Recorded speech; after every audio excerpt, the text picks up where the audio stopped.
గోవాలోనూ polling ప్రశాంతంగా కొనసాగుతోంది. 40 శాసనసభ స్థానాలున్న గోవా శాసనసభ బరిలో 250 మంది అభ్యర్థులు తమ అదృష్టాన్ని పరీక్షించుకుంటున్నారు.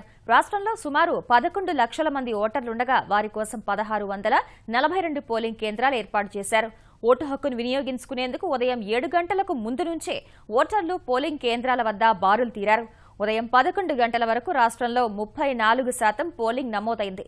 ఈసారి ఎన్నికల్లో ఈ బ్యాలెట్ పద్ధతి అనుసరిస్తున్నారు. సైనికులు, ఇతర విభాగాల్లో విధులు నిర్వహించే ఉద్యోగులు ఓటు హక్కు వినియోగించుకునేందుకు తొలిసారి electronically transmitted postal ballot system ETPBS ఉపయోగిస్తున్నారు.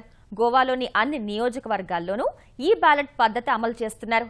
గోవా ఎన్నికల పోరులో ప్రధాన పార్టీలైన భాజపా, కాంగ్రెస్, ఆమ్ ఆద్మీతో పాటు ఎంజీపీ, శివసేన కూటమి తమ అదృష్టాన్ని పరీక్షించుకుంటోంది.